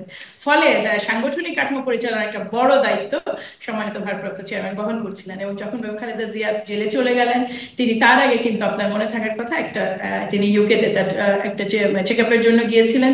মোটামুটি ভাবে তারপর থেকে দলটা সম্মানিত ভারপ্রাপ্ত চেয়ারম্যান চালাচ্ছেন এবং অত্যন্ত গুরুত্বপূর্ণ বিষয়গুলোতে যেগুলোতে মতামত দেওয়ার সুযোগ আছে সেগুলোতে সম্মানিত আমাদের চেয়ারপারসন তার মতামত দেন। কাজেই সাংগঠনিকভাবে নতুন করে ভাইব্রান্ট হয়ে ওঠার পয়েন্ট বেগম খালেদা জিয়া যদি এটা মিন করে থাকেন আপনি, যে তার রাজনীতিতে ইনক্লুশন, তাহলে আমি বলবো তিনি আগে যেভাবে ছিলেন এখনো সেইভাবেই আছেন। তার মতামত এখানে হাইয়েস্ট প্রায়োরিটি এবং টপ পজিশনে আছে, কিন্তু দলটা আসলে দায়িত্বটা তারেক রহমান নিয়েছেন, সেটি বুঝতে পারছি এবং কনসাল্ট করেই চালাচ্ছেন। কাজেই এটা আলাদাভাবে এই পয়েন্টে ভাইব্রান্ট হওয়ার সুযোগ নেই। কিন্তু যিনি আমরা প্রতিদিন দোয়া করেছি, এমন সময় গেছে শারমিন অন্তত 3 বার বেগম খালেদা জিয়া একেবারে মনে হয়নি যে রাত পার হবে। আপনি জানেন বিভিন্ন গণমাধ্যম শোক বার্তা লিখে রেখেছিল এবং এমন হতো যে দিনে আমরা 30টা কল পেতাম গণমাধ্যম থেকে যে এই মুহূর্তে উনি কিভাবে আছেন, কারণ আগামী 2 ঘন্টা উনি বাঁচবেন কিনা, এইটা একটা রিয়েলিটি। সেই জায়গা থেকে বেগম খালেদা জিয়া দেশের বাইরে গেছেন, চিকিৎসা নিয়েছেন যতটুকু তার শরীর চিকিৎসাটা নিতে পারে। আপনি তো জানেন যে পূর্ণ চিকিৎসা বা পূর্ণ রিকভারি তার আর সম্ভব না। কাজে ওই যতটুকু চিকিৎসা নেওয়া পসিবল সেটা নিয়ে তিনি কিন্তু থাকতে চাননি, মোটামুটি জোর জবরদস্তি করেই তিনি চলে এসেছেন। এবং যেহেতু এটা বহুদিন পরে মা ছেলের একটা একসাথে থাকা, কাজে ভারপ্রাপ্ত চেয়ারম্যান তাকে কয়েকটা দিন বেশি রেখেছেন এবং তিনি যখন ফিরেছেন তিনি তার দুই পুত্রবধূ সহ ফিরেছেন। ওই হিসেবে এই যে মোরাল এবং এই যে আপনার মানসিক যে আপনার তৃপ্তি বা আনন্দ, বাংলাদেশ জাতীয়তাবাদী দলের প্রতিটা কর্মী, একেবারে তৃণমূলের কর্মী এই বিষয়টি উজ্জীবিত নিঃসন্দেহে। মানে আপনারা ইমোশনালি চার্জ, সাংগঠনিকভাবে সেভাবে খুব বিশেষ কোনো প্রভাব না পড়লো। আমি একটু আসি যে তার সাথে আমরা জানলাম উপদেষ্টা আদিলুর রহমান তিনি সাক্ষাৎ করেছেন, তাকে গুলশান এর বাসার কাগজপত্রও হস্তান্তর করেছেন, এবং তারপরে কি কোনো বিশেষ আলোচনা বা কথোপকথন নিশ্চয়ই হয়েছে, মানে কি আলোচনা হয়েছে সেটি বলতে পারেন? আসলে এই ধরনের যদি কোনো আলোচনা হয়ে থাকে শারমিন, দল থেকে যারা দায়িত্বপ্রাপ্ত তারা এই বিষয়ে কথা বলবেন। আমি তো কোনোভাবে দায়িত্বপ্রাপ্ত নই প্রথমত, যেহেতু দল এটা নিয়ে কিছু বলেনি, এটা শোভনও নয় আমার জন্য আলোচনা করা। এবং আমার জানা মতে যেমন আপনি বললেন লন্ডনে শফিকুর রহমান গিয়েছিলেন, সেটাও আমি যতটুকু জানি ওটা ভিজিট ছিল ওনাকে দেখার জন্য, সুস্থতা বা ওনার শারীরিক অবস্থা। আর বাংলাদেশেও এর আগেও আমাদের জনাব ওয়াকারুজ্জামান তাকে ভিজিট করেছেন, সেটাও আমরা জানি যে হেলথ ইস্যু নিয়ে। এটা হয় কি অনেক সময় অনেক কথা ডিসকাশন প্রয়োজন হয় না, জেস্চার ইজ এনাফ, যে আপনার যে আচরণ বা আপনি যে বিহেভটা করছেন ওটা মুখে বলার প্রয়োজন নাই। আপনি যখন দেখেন যে শফিকুর রহমান গিয়েছেন ওখানে, তার মানে এটা কোনো না কোনো ওয়েতে একটা হ্যান্ড এক্সচেঞ্জ করা, যে একটা সোশ্যাল ভিজিটের মাধ্যমে বলা যে we are open for discussion. General Wakeruzzaman যখন গেছেন ভিজিটে, আমরা ধরে নিতে পারি তিনি সেম জেস্টারটা এখানেও আছে, যে আপনার প্রত্যাবর্তনকে আমরা সম্মান করি সুস্থতার সাথে, এবং অবশ্যই যে কোনো গণতান্ত্রিক যুদ্ধে আপনার এক জনগণের পাশেই থাকবে। এটা হচ্ছে অলিখিত কথাবার্তা, এগুলো হচ্ছে জেস্টার। আপনি জেস্টার থেকে যেটা এই অলিখিত কথাবার্তার কি কোনো এক্সটেনশন আছে মাহমুদা হাবিব? আমি এই প্রশ্নটা এই কারণে করতে চাই যে আপনারা মানে একদম বিএনপির শীর্ষ নেতা তারেক রহমান তিনি যেমন বলছেন, আপনারা প্রতিদিনই বলছেন ডিসেম্বরেই হতে হবে নির্বাচন। আমরা কদিন আগে সেনাপ্রধানের কাছ থেকেও শুনলাম ডিসেম্বরের মধ্যেই হতে হবে নির্বাচন, মানে একই কথা বলছেন। যেখানে উনি গত বছরের সেপ্টেম্বরের সম্ভবত 24 বা 23 তারিখে তিনি বলেছিলেন আগামী 18 মাসের মধ্যে নির্বাচন, যদি সেপ্টেম্বর থেকে 18 মাস হয় তাহলে মার্চ 2026-এর মার্চ হবে, আর যদি অগাস্টের 8 তারিখ থেকেও 18 মাস হয় তবুও ফেব্রুয়ারি পর্যন্ত পৌঁছাবে। মানে এখন এসে ডিসেম্বরে দুইজনই তখন যখন সেনাপ্রধান সেই 18 মাসের কথা বলেছিল, বিএনপিও কিন্তু সাধুবাদই জানিয়েছিল সেই প্রসঙ্গটিতে। এখন বিএনপিও বলছে ডিসেম্বরেই হতে হবে, সেনাপ্রধানও বলছে ডিসেম্বরেই হতে হবে। কোনো যোগসূত্র আছে? যোগসূত্র হওয়ার কোনো সুযোগ নেই। এইটা বিএনপি যদি আপনি বলেন, সময় তো ভারপ্রাপ্ত চেয়ারম্যান এটা বলেছেন, কিন্তু একই সাথে আপনি যদি লাস্ট যে ঐকমত্য কমিশনে আমাদের মানে স্থায়ী কমিটির সদস্য আলাদিন আহমেদ যে কথাটা বলেছেন, তিনি খুব পরিষ্কারভাবে বলেছেন যে ডিসেম্বরে নির্বাচন সম্ভব, ডিসেম্বরে হতে হবে। কিন্তু যদি কোনো কারণে না হয়, আবারও বলি এই কথাটা আপনি ওনার এই বক্তব্যটা বেশ ভাইরাল হয়েছে, হয়তো বা আপনিও দেখেছেন, তিনি খুব পরিষ্কার করে বলেছেন যদি কোনো কারণ থাকে সেটাও আপনি জাতির সামনে জানাবেন। বিএনপি কিন্তু ওপেন রেখেছে জায়গাটা। দেখুন এই বিষয়টা হচ্ছে নির্বাচনের বিষয়ে তখনই বিএনপি তার চাপটা প্রয়োগ করার চেষ্টা করে, কিংবা তার প্রেশার পয়েন্ট হিসেবে বিএনপি তো প্রথম থেকে নির্বাচন নিয়ে কথা বলছে, সব সময় বলে এসেছে, সাবেক সরকারের সময়। এই ক্ষেত্রে প্রেশার পয়েন্ট হওয়ার কারণটা হচ্ছে আস্থা এবং সংকটের জায়গা তৈরি হয়ে যায় মাঝে মাঝে রাজনৈতিক কারণে। আমাদের পয়েন্ট হচ্ছে সেইটা, আমরা কিন্তু প্রথম থেকেই বিএনপি এই দোষে দুষ্ট। আপনি এনসিপি বলেন, আপনি যার দিকেই তাকান বিএনপি দেখবেন একটা কথা বলছে, বিএনপি নির্বাচনের জন্য পাগল হয়ে গেছে। দেশের মানুষের আজ না হোক কাল এটা প্রত্যেকেই এটা রিয়েলাইজ করবে যে যেই বিষয়টা বিএনপি বারবার জোর দিচ্ছে, আপনি যত খুশি সংস্কার করেন, যত খুশি ভিন্ন ধরনের কাজ করেন, আপনি যত ভালো কাজ করেন, আপনার উঠে আসার রাস্তাটা যখন জনগণের একেবারে সরাসরি ভোটে নয়, ডেমোক্রেসির প্রধান শর্ত যেটা, তখন অলওয়েজ আপনি এক্সট্রিমলি ভালনারেবল। সুযোগ আছে যে আপনি ভালো মানুষ হতে পারেন, বা আপনার সাথীরা যে সবাই ভালো মানুষ হবে তা নয়। আমাদের সামনে এমন বহু এক্সাম্পল এসেছে যাতে আস্থা এবং আস্থার সংকট তৈরি হয়েছে, এবং জোরালো সংকট। সেই কারণে একটা মোটামুটি ভাবে কঠোর টোনে সম্মানিত ভারপ্রাপ্ত চেয়ারম্যান ডিসেম্বরের কথাটা বলেছেন, but at the same time তিনি কিন্তু আমাদের পক্ষ থেকে এটাও জানানো হয়েছে যে যদি কোনো সুনির্দিষ্ট কারণ থাকে সেটা জাতির সামনে বলবেন। তার মানে আমাদের একটু ফ্লেক্সিবিলিটি আছে। আছে, বিএনপি সবসময় আছে। বিএনপি এই সরকারের, দেখুন আপনি একটা জিনিস মাথায় রাখবেন যে এই সরকারের যে পিলার গুলো, যেটা এই সরকারের এখনো পর্যন্ত যতটুকু স্টেবল আছে, এই কারণে আছে যে বাংলাদেশ জাতীয়তাবাদী দল সম্পূর্ণ তার পূর্ণ সমর্থন এবং আস্থা ডক্টর ইউনূসের প্রতি দিয়ে রেখেছে এবং এই সরকারের প্রতি। আর ওয়াকারুজ্জামান সাহেবের বিষয় যেটা হয়েছে, তাদের ইন্টারনাল রিলেশনশিপ ড্রপ করেছে কিনা সরকারের সাথে, অনেক স্পেকুলেশন তো আমরাও দেখি, যেটা আপনি দেখেন আমরাও সেগুলোই দেখি। এগুলো যদি সত্যি হয়ে থাকে তাহলে হয়তো সেই কারণে তিনি বলেছেন। তবে আমি যেটা মনে করি, খুব দীর্ঘ সময় আর্মিকে আপনার ট্রাফিক নিয়ন্ত্রণ আর আপনার বিভিন্ন যে মানে নর্মাল কাজে, যখন আপনি সিভিলিয়ান জবে কিংবা আপনার সাধারণ আইন শৃঙ্খলা রক্ষাকারী বাহিনী যেটা করতে পারে সেই কাজে নিয়োজিত রাখবেন, আর্মির ক্যারেক্টারটা তো বদলে যাওয়ার কথা। এটা আমার ব্যক্তিগতভাবে আমার ধারণা, যেটা একটা অনেক একটা ভ্যালুয়েবল ফোর্স, তাদেরকে আমাদের প্রিজার্ভ করাটাই জরুরি। সারা বিশ্ব জুড়ে তারা ভিন্ন ভিন্ন ভাবে নানাভাবে সার্ভ করছে সারা বিশ্বের মানে যুদ্ধপীড়িত দেশগুলোতে, সেটার জন্য তৈরি থাকা উচিত আমাদের। তারেক রহমান যেমন বলছিলেন ডিসেম্বরে নির্বাচন হবে, হতেই হবে, মানে তাহলে সেইখানে ফুল স্টপ না, আপনাদের ফ্লেক্সিবিলিটি রয়ে যাচ্ছে এখানে। আপনি কি মনে করেন সেনাপ্রধানও কিন্তু খুব জোর দিয়ে বলেছেন ডিসেম্বরেই নির্বাচন হবে, যদি দেরিতে মানে যদি আরো আগে না হয় তবে ডিসেম্বরেই হতে হবে, জানুয়ারিতে নির্বাচিত সরকার আসবে, ক্ষমতা নেবেন। মানে সেনাপ্রধানও কি এখন ফ্লেক্সিবল হবেন? আমরা দেখেছি যমুনায় বৈঠকের পর, সেই পদত্যাগের খবর আসার পরে সব দলের সাথে যখন প্রধান উপদেষ্টা বৈঠক করছিলেন, তারপর বৈঠক শেষে জামাত আমির সেনাপ্রধানের সাথে সাক্ষাৎ করেছেন। এখন কি তারপরে কি সেনাপ্রধানও ফ্লেক্সিবল হবেন বলে মনে করেন, বা এরকম কোনো বার্তা আছে? আসলে আসলে আমার এটা বিষয়ে ধারণা কম, এটা সবচেয়ে ভালো তারাই বলতে পারবেন। তবে আপনাকে আমি বলি, জুলাইয়ের যে স্পিরিট বা যেই ফিলিং এর উপরে বেস করে এই সরকারকে ক্ষমতায় আনা হয়েছে সোজা বাংলায়, তাতে প্রতিটা স্টেক হোল্ডার, তারা এই সরকারের প্রতি তাদের মমত্ববোধ কিন্তু অত্যন্ত তীব্র। এটা বুঝতে ভুল করার কোনো কারণ নেই। তাদের মধ্যে ক্ষোভ আছে, কষ্ট আছে। স্টেক হোল্ডার প্রত্যেকে আমরা এখানে, যেমন বাংলাদেশ জাতীয়তাবাদী দল, তেমন জামাত ইসলামী, তেমন ছাত্ররা, তেমন আপনার এনসিপি তো তখন ছিল না, কাজে আমি ছাত্ররাই বলছি। সাধারণ জনগণ, যে লোকটি রাস্তায় খাবার বিক্রি করতো, তারও কিন্তু এই সরকারের প্রতি এক ধরনের মমতা আছে, কারণ সে বিশ্বাস করে এটা তার সরকার। এটার একটা পার্ট কিন্তু, একেবারে ভেরি ইম্পর্টেন্ট পার্ট কিন্তু সেনাবাহিনীও। ফলে একেবারে চরম একটা পয়েন্টে স্টেক হোল্ডাররা কেউ দাঁড়িয়ে যাবেন এবং এই এফর্টটাকে, একটা ডেমোক্রেসির দিকে যাত্রাপথটাকে বিঘ্ন ঘটাবেন বা ফুল স্টপ টেনে দিবেন, এইটা বিশ্বাস করতে ইচ্ছা করে না আমার। আপনি যে মমত্ববোধের কথা বলছেন বা আস্থার কথা বলছেন, একটু আগে বলছিলেন যে মানে তিনি ভালো লোক হতে পারেন, তার আশেপাশের লোকজনের কথা, কিন্তু তিনি বা ডক্টর ইউনূস সম্পর্কে মমত্ববোধ থাকা মানে কিন্তু আস্থা থাকা নয়। মমত্ববোধ থাকা এবং ভালোবাসার সাথে আস্থার সংকট কিন্তু সমানভাবেই থাকতে পারে। আস্থার সংকট হয়েছে বলেই তো এত কথা হচ্ছে। এমন বহু কিছু ঘটেছে বা বহু কিছু ঘটছে, আপনি সবকিছু কি ঘটলো যে আস্থার সংকট? আপনি ছোট ছোট অসংখ্য বিষয় আছে। আপনি বাজেট নিয়ে আমি একটা ছোট এবার বলি। একটা বাজেট দেওয়া হয়েছে, এই সরকারের সামনে একটা সুবর্ণ সুযোগ ছিল।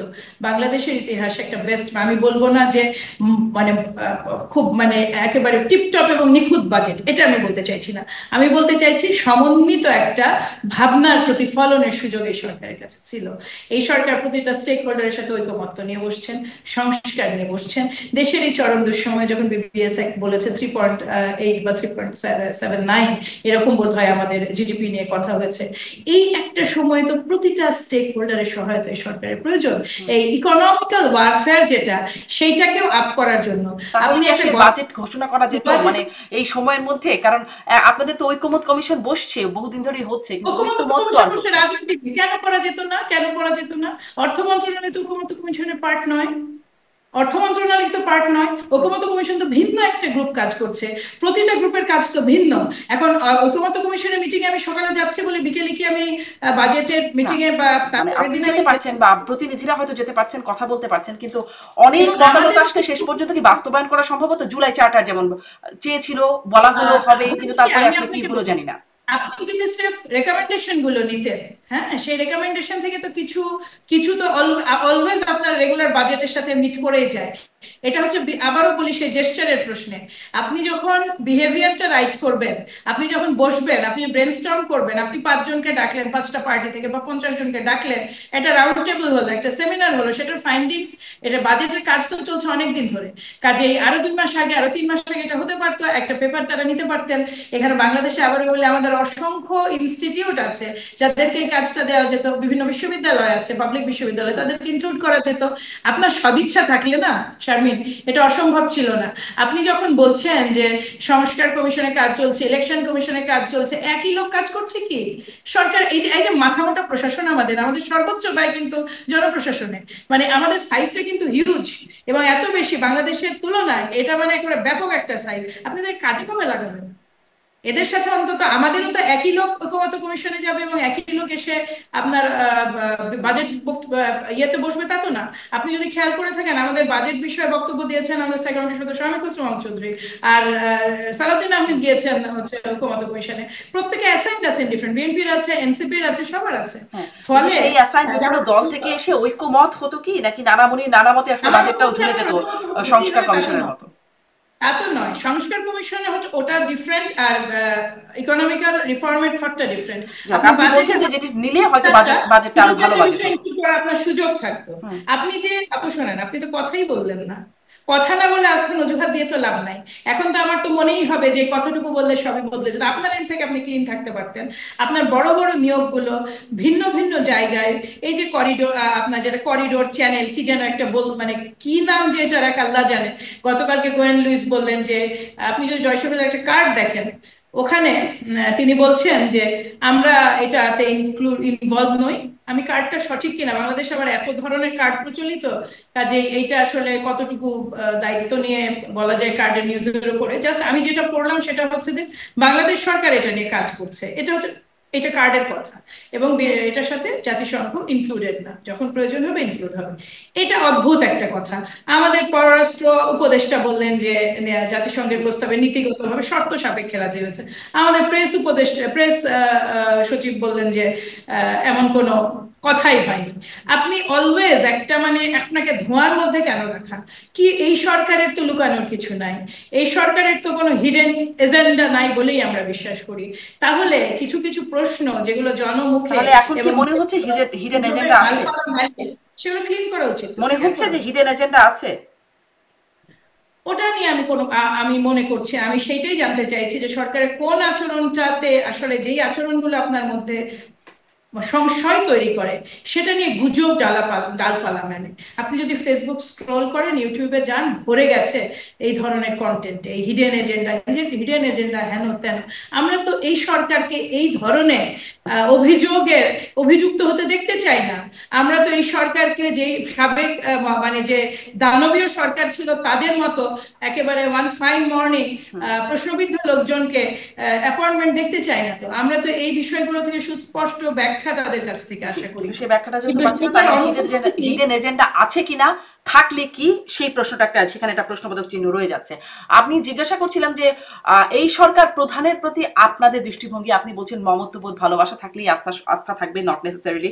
তো আমরা যেমন কিছু বক্তব্য, যখন তিনি পদত্যাগের কথা বললেন, তখন সালাউদ্দিন আহমেদ বলছিলেন বিকল্প খুঁজে নেবে জনগণ। পরে অবশ্য তিনি বলেছেন যে তারা ডক্টর ইউনূসের পদত্যাগ চান না, কিন্তু যদি করেনি তাহলে বিকল্প জনগণ খুঁজে নেবে। আমরা আপনাদের স্থায়ী কমিটির আরেকজন সদস্য গয়েশ্বরচন্দ্র রায়, তিনি বললেন ডক্টর ইউনূস দেহত্যাগ করতে পারেন কিন্তু পদত্যাগ করবেন না। আমরা কদিন আগে বরকতুল্লাহ বুলু, বিএনপির একজন প্রমিনেন্ট নেতা, তিনি বললেন যে, তিনি একটা কথা বললেন যে 1970 সালে অর্থোডক্স চার্চে গিয়ে খ্রিস্টান হয়ে মনিকার মাকে বিয়ে করেছেন ডক্টর ইউনূস। এর থেকে মুসলমান কবে হয়েছেন, ফেরত এসেছেন? 18 কোটি মানুষের দেশে উনি সরকার প্রধান, জামাতের আমির, আল্লাহর ওলি, উনি ইউনূস সাহেবকে জিজ্ঞাসা করেন, মানে এরকম কথা বলছেন। আসলে কি ধারণা পোষণ করছে বিএনপি?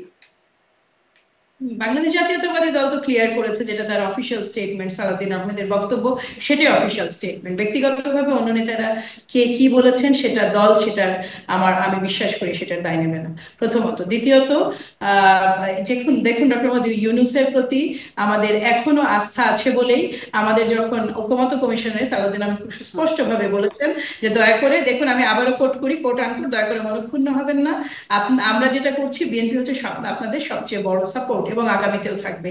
কিন্তু যেটা আমরা মানে বলার চেষ্টা করেছি যে নির্বাচন তো দিতেই হবে, কাজেই নির্বাচনটা ডিসেম্বরে আপনাকে দিতে হবে, যদি না দিতে পারেন সেটার কারণটা জানাতে হবে।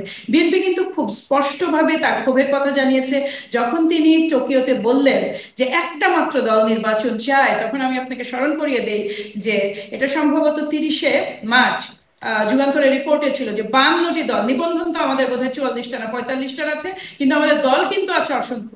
যেমন এনসিপি নিজেও নিবন্ধিত দল নয়, তেমনি এরকম অসংখ্য দল, এবং সেখানে তাদের মধ্যে 52টা দল নির্বাচন চেয়েছে ডিসেম্বরে। কাজেই আপনি যখন একজন সরকার প্রধান সরাসরি এটা জানার পরেও আরো বিভিন্ন মহল থেকে নির্বাচন দাবি করার পরেও শুধুমাত্র আঙ্গুলটা বিএনপির দিকে ওঠে, এটা এটা কেবল আমাদেরকে মানে এটা কেবল আমরা মর্মাহতই হই না, এটা শোভনও নয়। এই অশোভন এইটা মানে ওনার কাছ থেকে এই ধরনের কাজটা, এই ধরনের আচরণ বিএনপি কোনোভাবে প্রত্যাশা করে না, এবং এটা অবশ্যই একটা হার্ট ব্রেকিং পয়েন্ট। তার মানে এই নয় যে আমরা আমাদের সাপোর্ট উইথড্র করেছি, আমরা সরে এসেছি, আমরা রাস্তায় নেমে পড়েছি। আমরা এত কিছুর পরে আমাদের কষ্টটা জানিয়েছি। আমরা এটাও জানিয়েছি যে সম্মানিত ভারপ্রাপ্ত চেয়ারম্যান একটা কথা কিন্তু স্পষ্টভাবে তার সেই বক্তব্যে বলেছিলেন, যেখানে তিনি ডিসেম্বরের রোডম্যাপের কথা, নির্বাচনের কথা বলেছেন, সেখানে তিনি বলেছিলেন যে সরকারের পুঁজি দুটো, এক হচ্ছে নিরপেক্ষতা আর আরেকটা হচ্ছে আপনার প্রথমত নিরপেক্ষতা এবং দ্বিতীয়ত হচ্ছে তাদের এই সরকারের সকলের প্রতি মানে সমান আচরণ এবং মানুষের আস্থা। এই যে আস্থা শব্দটা, আস্থাটা ভাঙার কারণ জায়গাগুলো এবার এক এক করে আপনাকে বলি। সরকার সরকার কখন এই কমেন্টটা করলেন? সরকার প্রধান যখন বাংলাদেশে ইশরাক হোসেন তার একটা রায় নিয়ে, একটা হাইকোর্টের রায় নিয়ে তাকে রাস্তায় বসতে হয়েছে। হাইকোর্ট এই জায়গাটায় মানে সর্বোচ্চ আদালত একটা রায় দিয়েছে যেটাতে নির্বাচন কমিশন অ্যাপিল করেনি, তার মানে এটা হচ্ছে স্টাবলিশড ইস্যু। সেইটার এগেনস্টে একটা সুনির্দিষ্ট মন্ত্রণালয় দাঁড়িয়েছে, এবং সেইটা তাদের এই প্রতীয়মান হয় যে ব্যক্তিগত একটা ইগো ফাইট দাঁড়িয়ে গেছে। এই পয়েন্টে এসে এই জায়গাটায় সরকার প্রধান হিসেবে ডক্টর মোহাম্মদ ইউনূসের কাছ থেকে আমরা আরো অনেক বেশি দায়িত্বশীল আচরণ প্রত্যাশা করি।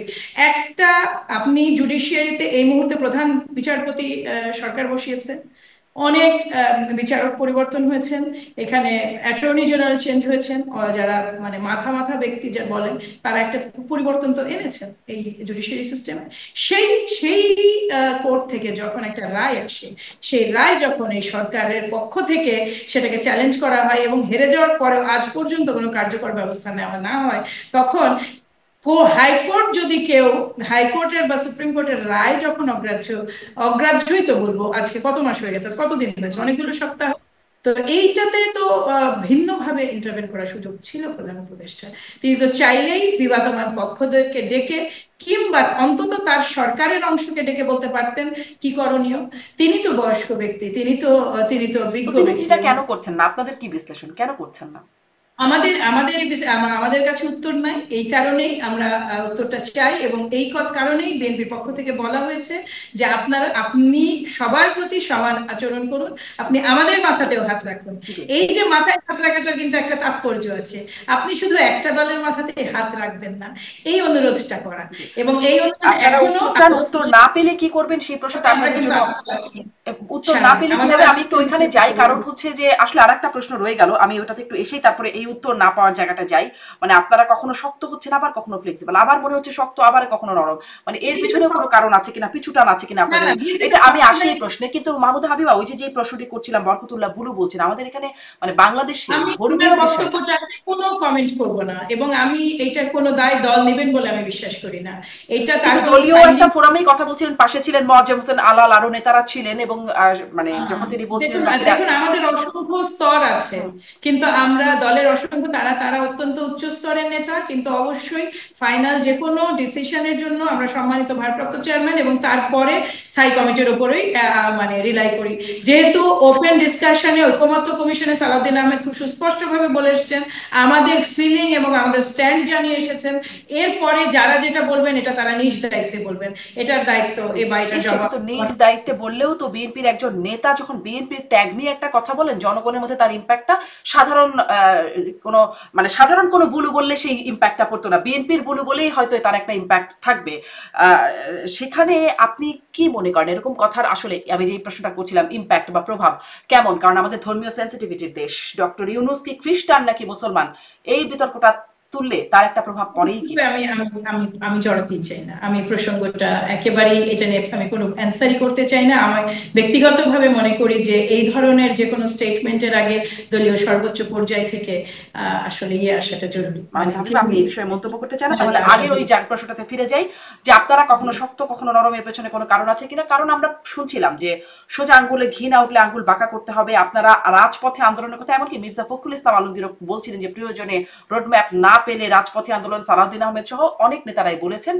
তারপরে আপনারা গেলেন, আমি আরো আগের কথা বলছি, ডক্টর ইউনূসের সাথে অ্যাপয়েন্টমেন্ট নিয়ে সাক্ষাৎ করতে গেল বিএনপির প্রতিনিধি দলেরা। তারপরে বের হয়ে বললেন যে আমরা অসন্তুষ্ট। ঠিক তার পরদিনই বললেন যে এই সরকারের বিরুদ্ধে আন্দোলনের প্রয়োজনীয়তা আছে বলে মনে করেন। এতদিন যেখানে বলা হচ্ছিল স্পষ্ট রোডম্যাপ না পেলে আন্দোলন, তারপরে এখন আবার তারেক রহমানকে বলতে শুনলাম ডিসেম্বরেই হতে হবে নির্বাচন, এরপরে একদিন পরেও নির্বাচন হওয়া যাবে না। আরো নেতারা বললেন, মির্জা আব্বাস সহ বললেন। এখন আপনিই বলছিলেন যে ফ্লেক্সিবিলিটি আছে, মানে কোনো পিছুটান কি আছে আপনাদের? না, কোনো কিছুটা নাই। আপনাকে ধন্যবাদ এই প্রশ্নটা করার জন্য। দেখুন, আমার যদি প্রয়োজন হয় নির্বাচনের জন্য, আবারও বলি, আমি টক শোতেই বলছি, ওপেন বলছি, যদি প্রয়োজন হয় বিএনপি শক্তি প্রদর্শন করবে। শক্তিটা কি? বিএনপি কি কখনো লাঠি সোটা নিয়ে, লগি বৈঠা নিয়ে রাস্তায় নেমেছে? বিএনপি শক্তি জনগণ। বিএনপির শক্তি একেবারে সব অর্থেই বাংলাদেশের সাধারণ ভোটার, এবং বিএনপির শক্তি যেটা প্রদর্শন সেটা কিন্তু তার সমর্থকদের এক জায়গায় করা। বিএনপি এটা যখনই চায়, যদি প্রয়োজন হয়, সেটা করবে। এবং এই ডেমনস্ট্রেশনটা এই সরকারের বিরুদ্ধে করতে হবে কিংবা তাদের সিদ্ধান্তের বিরুদ্ধে, এই বিষয়টা বেদনাদায়ক, এইটা আমরা চাই না। কিন্তু যদি দেখা যায় যে নির্বাচন নিয়ে টাল বাহানাটা অনেক বেশি বিস্তৃত হচ্ছে, আবার মানে আলোচনার টেবিলে প্রথম থেকে বিএনপি বসার জন্য সবসময় তৈরি। আপনি যদি একেবারে 7ই আগস্ট থেকে, আপনার 5ই আগস্ট থেকে বিএনপির আচরণ আজ পর্যন্ত, বিএনপির সর্বোচ্চ পর্যায়ে সিদ্ধান্ত গ্রহণ যারা করেন কিংবা দল যারা পরিচালনা করছেন, তাদের যদি কার্যকারিতার ধারাবাহিকতা দেখেন, কোথাও কোনো অসহিষ্ণু কিংবা অসৎ আচরণ এই সরকারের প্রতি বিএনপির পক্ষ থেকে করা হয়নি। ইশরাক হোসেন যখন তার সমর্থক মাঠে ছিলেন, বিএনপি কিন্তু দল হিসেবে সেখানে তার কর্মীদের পাঠায়নি। ইশরাক হোসেনের একটা স্ট্রং বেস আছে যাদের নিয়ে সে নির্বাচন করেছে, এবং তার ভোটার সংখ্যা কিন্তু বিপুল, যে ভোটার মানে বিপুল ভোটার। এই ইশরাক হোসেন সাদেক হোসেন খোকার ছেলে, যে সাদেক হোসেন খোকার কাছে শেখ হাসিনার এই আন্দোলনটা কি তার নিজস্ব আন্দোলন? বিএনপির কে সমর্থন নাই? দলীয় ব্যানারে আন্দোলন হয়নি, এটা মেয়র ইশরাক হোসেন, মেয়র নির্বাচন, সে বিএনপির মনোনীত মেয়র অবশ্যই, কিন্তু মাঠে কিন্তু বিএনপি তার নেতাকর্মীদের কোনো নির্দেশনা দেয়নি ঢাকা উত্তর থেকে নেতারা চলে যাও, ঢাকা দক্ষিণ থেকে নেতারা চলে যাও। তেমন হলে আপনি দেখতেন আমাদের সিনিয়র নেতারা সেখানে আছেন, তেমন হলে আপনি দেখতেন আমাদের উত্তরের প্রার্থী তাবিদ আওয়াল ওখানে উপস্থিত আছেন। তাহলে কি ইশরাকের লড়াইটা ইশরাক একাই লড়ছেন?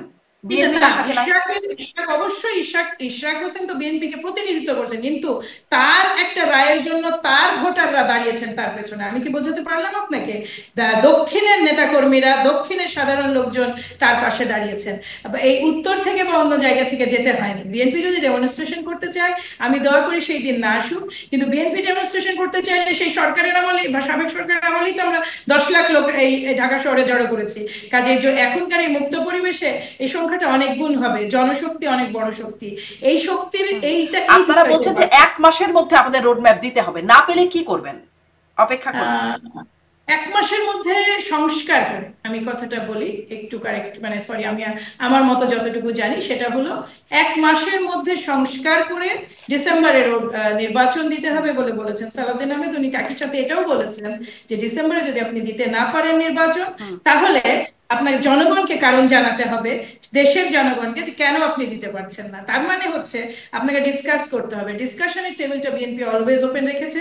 বৃহত্তম দল হিসেবে বিএনপি সর্বোচ্চ চেষ্টা করেছে কোনো জায়গায় তার যেন এই বৃহতের প্রেশারটা এই সরকারকে বহন করতে না হয়। জি, এই যে দেখছিলাম আসলে 1 মাসের মধ্যেই আসলে আপনারা রোড ম্যাপ চেয়েছেন, জুলাইয়ের মধ্যে আপনারা রোড ম্যাপ চেয়েছেন। মানে আমি এই জন্যই জিজ্ঞাসা করছিলাম যে রোডম্যাপ তো আমরা চাইতেই আছি। হ্যাঁ, চাইতেই আছেন, কিন্তু আবারও 1 মাস, মানে সময় তাহলে বেঁধে দেন কেন যদি আসলে ফ্লেক্সিবলি থাকবেন আপনারা? 1 মাসের মধ্যে দিতে না দিলে পরবর্তী পদক্ষেপ নেবে, আসলে সেটাই আমার জিজ্ঞাসা বারবার। আর আমরা জানাবো, জি, একটা মাস আমরাও জানাবো, জি, স্পষ্ট। এবার একটু দমন করতে পেরেছেন শারমিন। সাবেক সরকার যেসব টুল ব্যবহার করেছেন, পুলিশ কিংবা র্যাব কিংবা সেনাবাহিনী, এইবার ধরুন একটা আন্দোলনের জায়গায় যেতেই হলো, তখন আসলে এটা কন্ট্রোলের উপায়টা কি? মানে আমি কিউরিয়াস। এই কারণেই শুধুমাত্র জনসমাগম, কিচ্ছু করা লাগবে না, স্রেফ জনগণ এসে বসে গেলে এটার জন্য স্বাভাবিক যেটা গণতান্ত্রিক প্রসেস। আপনি একটা অত্যন্ত উন্নত দেশে বসে আছেন, আপনারাও ডেমনস্ট্রেশনের বিভিন্ন চেহারা দেখেন, আপনারাও জানেন যে এটাকে নিয়ন্ত্রণ কিভাবে করার চেষ্টা করা হয়। একটা আমরাও জানি যে ইন্টারিম সরকার কোনোভাবেই সাবেক ফ্যাসিস্ট সরকার নয়, ফলে চাইলেও তাদের পক্ষে সাবেক সরকার যেভাবে ক্ষমতায় টিকে ছিলেন টিকে থাকা কঠিন হয়ে যাবে। এবং ওই পর্যায়ে বিএনপি যাবে কেন, বা ওই পর্যায়ে সরকারের সাথে বিএনপির সম্পর্ক যাবে কেন? এই যে আমাদের মুখোমুখি অবস্থান এনসিপির সাথে, এই যে সরকারের সাথে আলটিমেটাম দেওয়া দেওয়ি, কিংবা মানে একটা তিক্ততা তৈরি হওয়া, আস্থার সংকট তৈরি হওয়া, এতে সবচেয়ে বেশি বেনিফিশিয়ারি কে শারমিন? সাবেক পালিয়ে যাওয়া পতিত সরকার ছাড়া, এই ফ্যাসিস্টরা ছাড়া তো আর কেউ আমি বেনিফিশিয়ারি দেখি না। এই দেশে যত বেশি নির্বাচন ডিলেট হবে, এই ইন্টারিম সরকার, যে ইন্টারিম সরকার অত্যন্ত ভালনারেবল সিচুয়েশনে আছেন, এটা তত বেশি ভালনারেবল হতে থাকবে। পালিয়ে যাওয়া শক্তিদের প্রচুর টাকা আছে এবং তারা কেবল একটা লেয়ার পালিয়েছে, বাকি যে গোটা দেশব্যাপী যে সমস্ত আপনার তাদের মানে তাদের কি বলে এটাকে, তাদের সহযোগীরা, তাদের সাথীরা, প্রশাসনের ভিতরে ঘাপটি মেরে থাকা, পুলিশের ভিতরে ঘাপটি মেরে থাকা, তারাও কিন্তু মাথা চাড়া দিতে থাকবে যত দিন যেতে থাকবে। আর তাদের নির্বাচন, ভোটাররা মাহমুদা হাবিবা, তাদের এই তো যে একটা ভোটারও সরকারের আছে। যত কাজ ভেরিফাই করবে কারা? বলুন, আপনাকে একটা সংসদ লাগবে না? আপনার একটা সংসদের প্রয়োজন আছে, সেই সংসদটা নির্বাচিত এবং ভোটের মাধ্যমেই হতে হবে। আচ্ছা, একটু এখানে একটা প্রশ্ন করি, এটা একটা পুরনো প্রশ্ন, এটা তখন আওয়ামী লীগ যখন 24-এ নির্বাচন করলো তখন সেই প্রশ্নটাও করতাম আমরা, এবং তখন একটা মানে একটা বিশ্লেষণ আপনাদের পক্ষ থেকে আসলে খুবই যৌক্তিক শোনাতো, সেটি যে ড্রেনের পানি বনাম মানে হাতির ঝিলের খালের পানি বা খুব ময়লা কোনো খালের পানি, এই দুটাই হচ্ছে অপশন, সেখান থেকে একটা বেছে নিতেই হবে, এর বাইরে কোনো উপায় ছিল না। যদি 24-এর নির্বাচনের কথা বলি বা 14-তে ওই রকমই, এখন এখনই বাকি আপনাদের প্রতিপক্ষ কে, বিএনপির প্রতিপক্ষ কে, মানুষের হাতে অপশন কি? এটা ভোটাররা ডিসাইড করবেন। ভোটারের হাতে বিকল্প কি, ডিসাইড করার জন্য অপশন কি? সুযোগটা দেবেন, আপনি তাদেরকে ডিসাইড করার সুযোগটা দেবেন। আপনি হ্যাঁ, সেই নাগরিক সুযোগ হিসেবে থেকে তো আওয়ামী লীগকে বাদ দিয়ে দেওয়া হয়েছে, যে আওয়ামী লীগ সেখানে নাই, মানে বা আরো যা দল ছিল, আওয়ামী জাতীয় পার্টি লীগকে বলি বাদ বা দেওয়া 14 দল হয়েছে, যারা আওয়ামী অপারেট করতো, লীগকে তারা বাদ করতে দেওয়া পারছে না। হয়েছে, আওয়ামী লীগের ভোটাররা যারা আওয়ামী লীগের কর্মকাণ্ডটা প্রকৃতভাবে উপলব্ধি করতে পেরেছেন। সবচেয়ে দুঃখজনক বিষয় হলো আওয়ামী লীগের বাদ দিয়ে দেওয়াটা বিষয় না, হচ্ছে কোনো আওয়ামী লীগের আমি আজ পর্যন্ত এই 8-9 মাসে, 9 মাস তো চলে গেল, আমি মিট করিনি যাদের মধ্যে কোনো রিমর্স আছে, যাদের মধ্যে মিনিমাম অনুশোচনা আছে। আমি আপনার এই শোতে আমি দেখেছি আপনি কি কয়েকজনকে সম্ভবত ইন্টারভিউ মানে শো করে